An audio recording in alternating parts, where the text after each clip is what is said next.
आज परिक्रमेचा 40वा दिवस. नारायण वासुदेव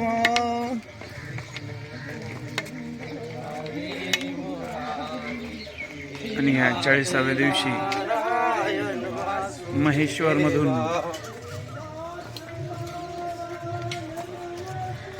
आम्ही बाहेर पडत आहोत. महेश्वरचा हा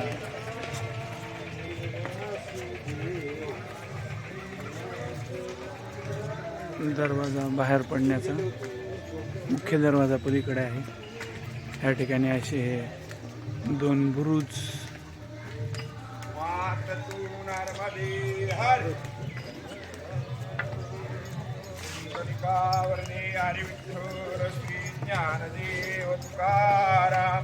पंढरीनाथ भगवान की जय. माऊली ज्ञानेश्वर महाराज की जय. जगद्गुरु तुकाराम महाराज की जय. नर्मदे हर. चला शुक्राव. चला असे मोठमोठाले 2 बुरुज, त्याच्यामध्ये हा रस्ता. वा एकच नंबर शुक्राव. फोटो घ्यायला पाहिजे. मला नाही घातला का तुम्ही? घेऊन टाका कि रामायण के बारे में बहुत लोग बोलते हो तो वो तुलसी, अरे सूरदास हंसते हंसते कहे तुलसी की एक कविता होती तो ने तो मैं कहता तो क्यों तुलसी की कविता नहीं, तुलसी के तो एक एक चौपाई मंत्र है. मंत्र तुलसी की तो एक एक चौपाई वेदों की ऋचा है. वेदों की ऋचा है तुलसी की चौपाई. काव्य नहीं है ऐसा.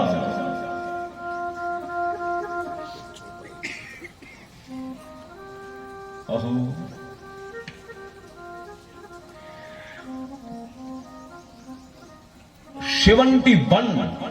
71 साल की उम्र में रामायण को लिखने के लिए कलम उठाई इस महापुरुष ने.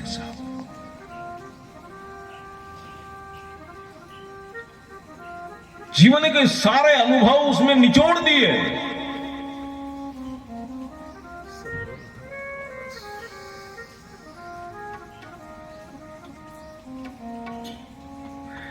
रामायण लिखना शुरू करा अयोध्या में सरयू के तट पर संवत 1631 में. लिखा है संमत 1631. संमत 1631.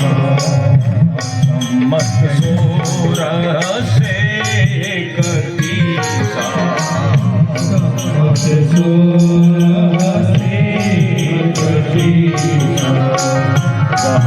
कथा हरिपद धरि सीसा. कथा हरिपद धरि सीसा. कथा हरिपद धरि सीसा. कथा हरिपद धरि सीसा. नवमी भौम मार मधुमासा. नवमी भौम मार मधुमासा. नवमी भौम मार मधुमासा. नवमी भौम मार मधुमासा. कहूँ कथा हरिपद धरि सीसा. कथा हरिपद धरि सीसा. नवमी मास मधुमासा. नवमी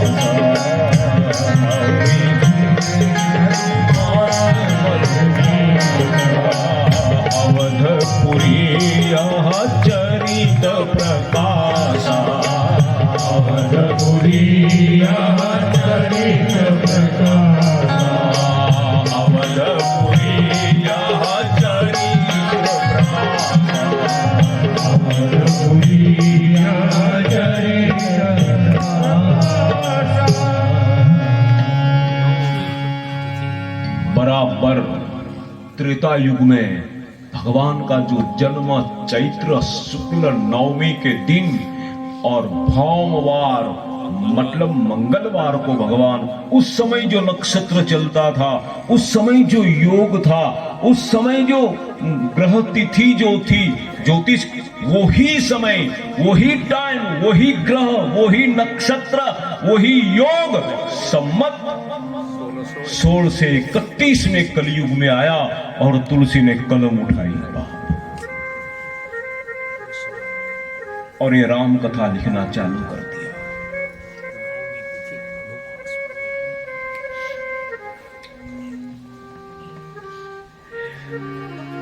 राम कथा अवध में चालू करी, विराम दिया काशी में असी घाट पर।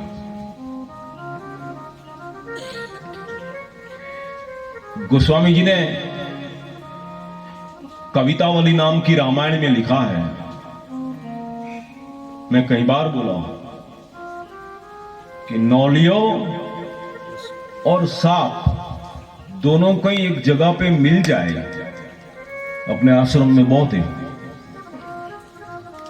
नौलिया भी घूमता है, सांप भी घूमता है, सब है।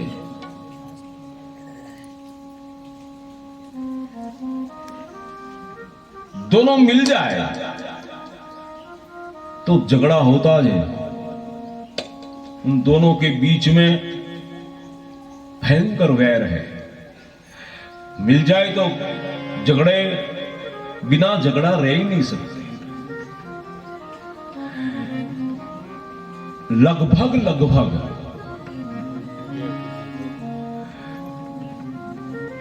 नौलिया सर्प को हरा देता है, सर्प को भगना पड़ता है। लेकिन कभी कभी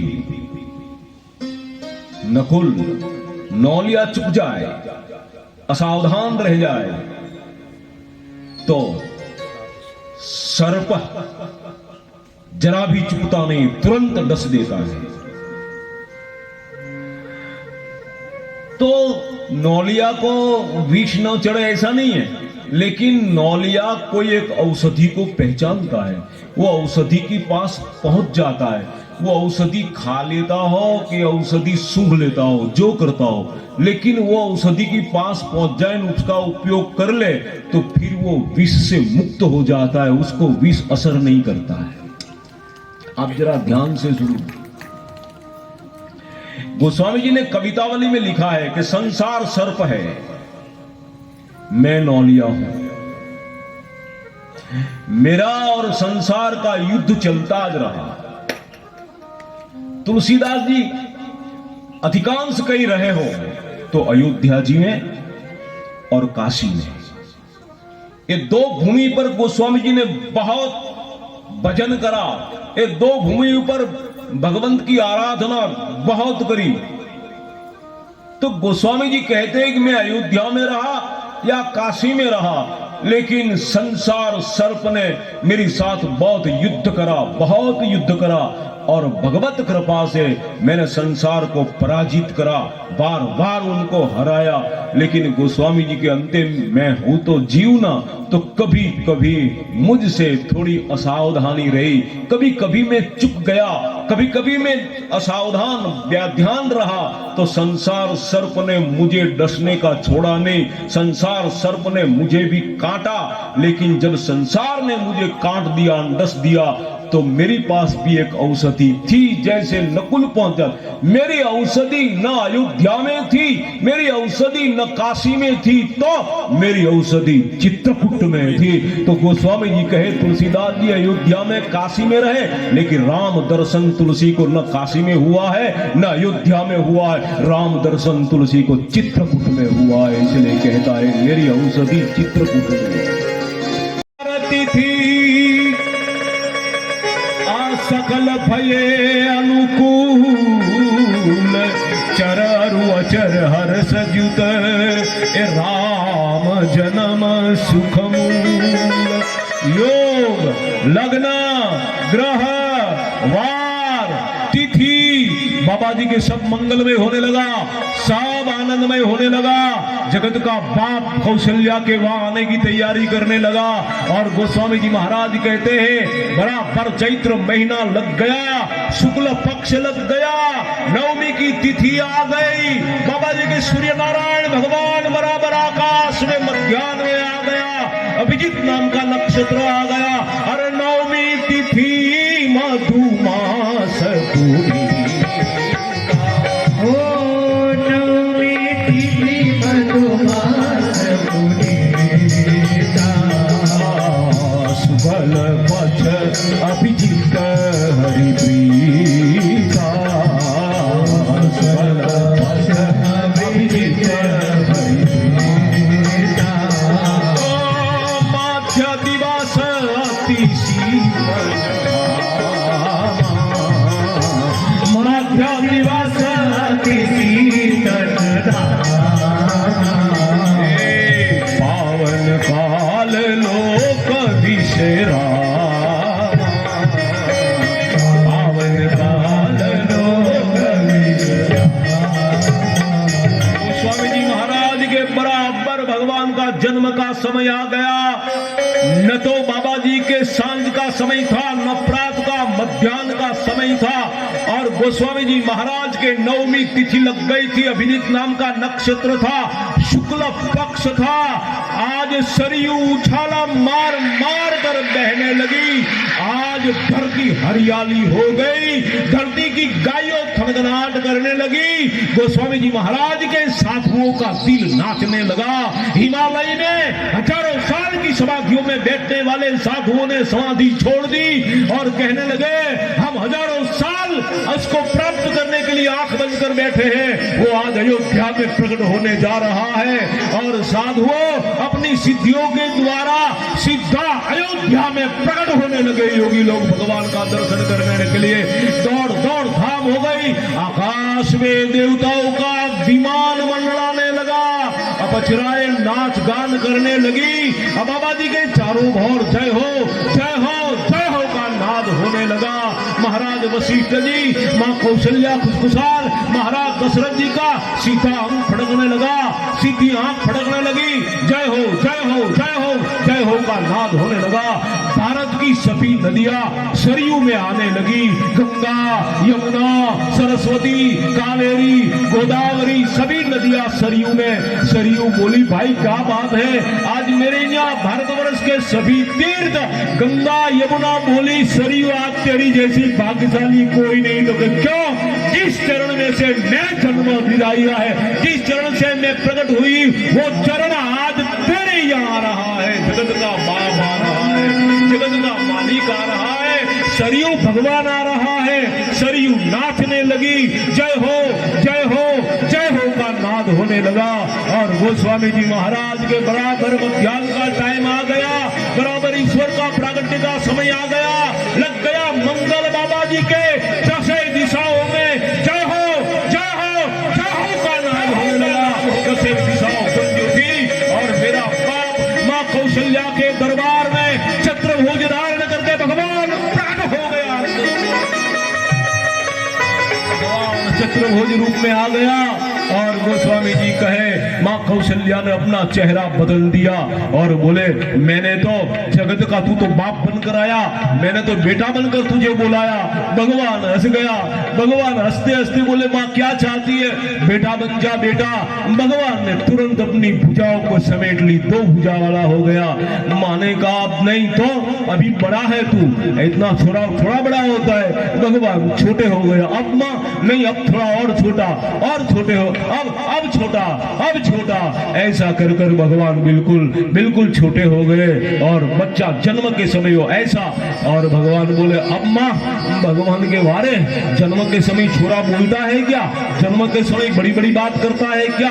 तो रोने लग, बच्चा रोता है। सुनी बचन सुजाना रोदन ठाना, हाय बालक सुर हुंपा। और भगवान मां की गोद में रोने लगे। बोले रामचंद्र भगवान की जय।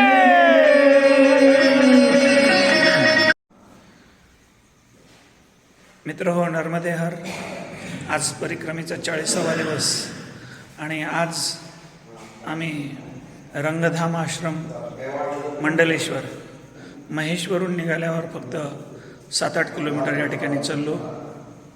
आज सगळ्याला विश्रांतीची गरज होती. 40 दिवस आम्ही कुठेही थांबलो नाही, म्हणून आज आम्ही या ठिकाणी विश्राम करायचा निश्चय केला.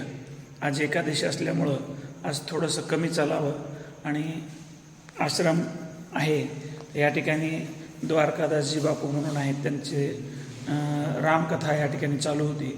तर त्यांनी आम्ही फोन केला होता, तर त्यांनी सांगितलं की बाबा या ठिकाणी या, मुक्काम करा आणि तुम्ही या ठिकाणी प्रसादी घ्या, एकादशीचं फराळ करा आणि तुम्ही या ठिकाणी मुक्काम करा, कथेचा आनंद घ्या. मग त्याप्रमाणे आम्ही या ठिकाणी थांबून आज दिवसभर या ठिकाणी थांबलो. त्याच्यामुळे आजचा प्रवास आमचा फक्त महेश्वर ते रंगधाम आश्रम मंडलेश्वर या ठिकाणी इथपर्यंतच आम्ही आलो. नर्मदे हर.